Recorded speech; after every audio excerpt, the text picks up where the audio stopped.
Hello, welcome to Fantastic Books and Where to Find Them. Today we're going to be talking about Basic Witches by Saxana and Jess Zimmerman. Now, this isn't what it looks like. This, although it's called Basic Witches, in theory has nothing to do with Wicca or traditional magic.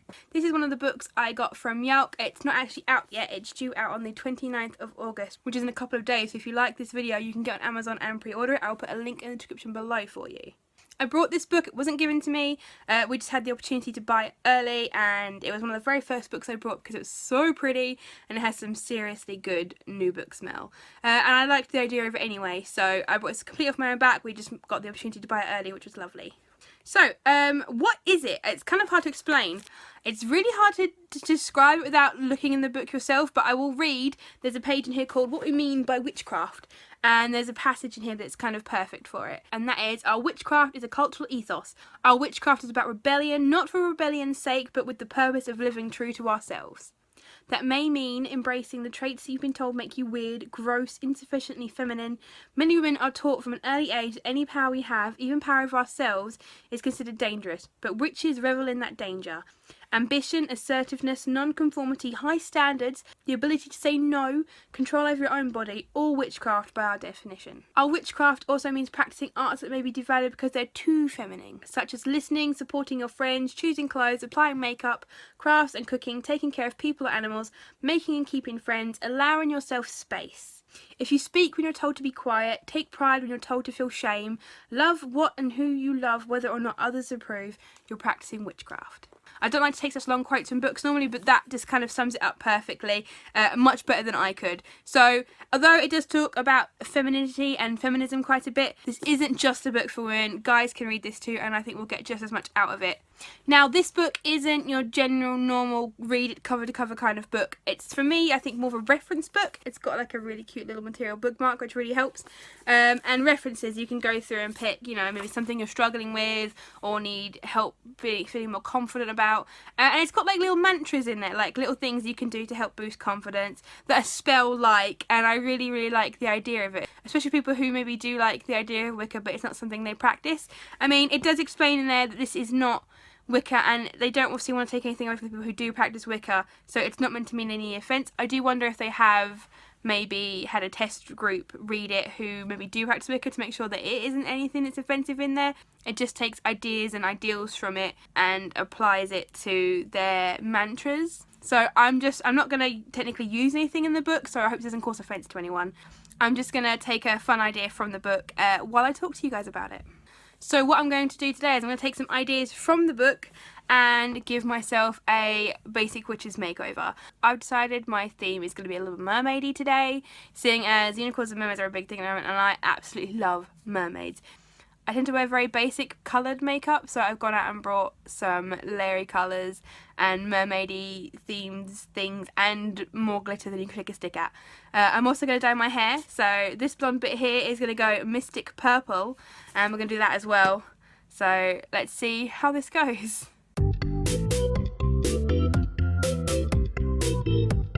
Okay, so let's get dyeing. Mermaid mirror. Safety first, and by safety I mean not getting dye all over my hands.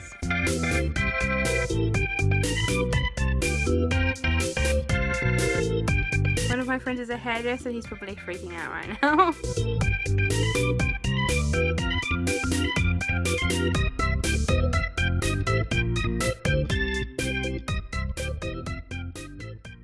So I think that's as all on as it's going to be.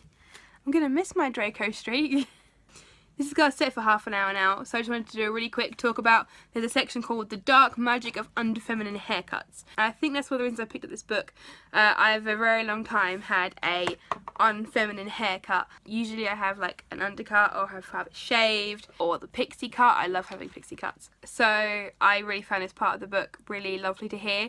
In fact, it's actually, and again I'm quoting it, I'm really sorry, but it's actually like a little paragraph which is If anyone weeps about you ruining your one beauty, remind them that beauty is too vast to be contained in a mere 100,000 strands of collagen. Besides, beauty isn't just something you have, it's something you do. The power of glamour comes from manifesting the exact image you want. Any hairstyle that creates positive feelings is beautiful. And that's amazing. Again, it doesn't just apply to women, that applies to men as well. And I think that's what's really special about this book. And although the first time I read it, I was like, this is a bit weird, especially the like little mantras and rituals and that sort of thing. And that is something that other people will enjoy. Not something that's for me, but then little lines like that, I think, are what really make this book for me. So now I better go work some magic on this.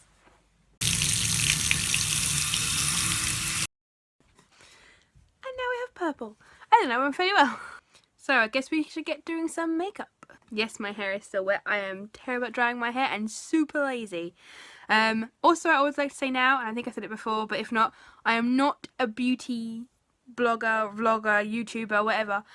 I can barely do my own makeup normally, so this is probably not going to be actually good, and there probably aren't going to be any actual tips. This is just going to be literally, you can laugh at me trying to do my own makeup.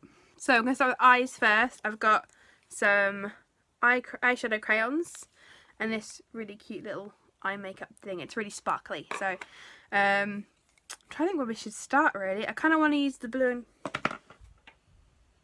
Damn it. I kind of want to use the blue and green and like do like some bits on my eyes there. Can I smear it together? I don't really know how makeup works. I have to hold my eyes down like that because my eyes are weird. It's not good, I warned you. So I'm going to go a bit out there with this. That's the idea, isn't it? So I'm going to use a mirror for this. I'm also not a good drawer. Can you tell? Yeah, it's weird. Yeah, like crashing waves. Yeah, it's super good. The idea is it's meant to be unconventional. I'm going to whack some eyeliner on because it's weird seeing my eyes without eyeliner on.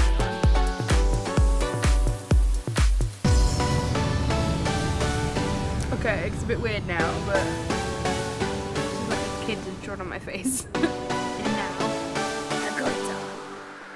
It's kind of hard to see on camera because my camera isn't made for beauty vlogging. Not that this is beauty, really, but that's the idea, isn't it, though? It's meant to challenge beauty standards, and it's a case of, you know, if you have fun with it, then to hell with it. And this is just me messing around, having fun, drawing on my face. And isn't that kind of freeing, really, though, to just like mess around and have fun with it? What I'll do is I'm going to take pictures at the end so you can see in better detail the wonder that is my eyebrow glitter. Because why not? That's the idea. This is meant to be fun. This is one of the most makeup I've ever worn in my entire life. I have some lipstick. It's not actually blue. I wish it was blue. I think it comes out pink. It's called Neptune, so I figured I bought it just for this occasion. So let's see what it comes out like. So it's just kind of pink, which is a bit disappointing. I think I probably would have preferred it if it had been blue, but I kind of feel like I should be like getting something like Halloween related. More glitter.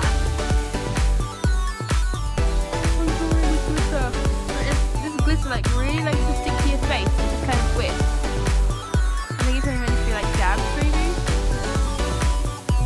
Well. Well, that's certainly an interesting look. I feel like I kind of want to do more of these swirls. This is weird, but I like it. Mix my hair up a little bit. Well, that was certainly interesting. So something that is written in Basic Witches about wearing makeup, especially this kind of makeup, is a lot of people don't like too much makeup. It makes people look unnatural. But makeup is unnatural, and that's kind of the point. So why not have fun with it? You don't have to do this and go out looking like this every day. You don't have to have purple hair unless you want to. If you want to, have fun. Go with it. Create your own magic from creating looks that you want to have fun with. But I'm not a very creative person. I'd love to be able to draw and paint and do crafty things, but I'm not. But drawing swirls on my face feels kind of arty and creative, even though it doesn't look amazing. I mean, I think I quite like it, but it's just a bit of fun, which is what I think this part of the book says to me. And that's another good thing about this, is that it sort of lets you speak to yourself a lot more, which is something that is freeing. So that's all for the makeup today. I'm really liking my purple head. That's going to stay like that. Although it's a semi-permanent dye, I've got a ton of it. So I'm gonna probably keep dyeing it purple for a while until I decide to change the colour again, because why not? So as this is technically a review, I should give it a final mark. After my initial reading, I probably would have given it maybe like a 2.5, 3 stars, because I don't think it took me a little while to get it. For it to really sink in. I think that I read it and then I was like, it's kind of weird. So now I've let it sink in a bit. I'll probably give this book closer to sort of 3.5 stars, because it's not a book I would necessarily would have picked up on its own, but the art by, I believe it's Camille Chu, is gorgeous and totally drew me in, and the illustrations throughout are adorable. There's loads of fun information in there. There's like a really cute little bit about witches in fiction, like you got Hermione Granger in there, for example, which I thought was really awesome. And it's kind of like a confidence boosting self-help book, but it is a really, really fun read and it looks amazing on my shelf. So I'm going to spend the rest of my evening like this and enjoy surprising myself every time I look in the mirror. This has been a bit of a different video today, so if you haven't enjoyed it, I am really, really sorry, but I wanted to do something a little bit out of the ordinary. So if you liked it, you can give us a thumbs up.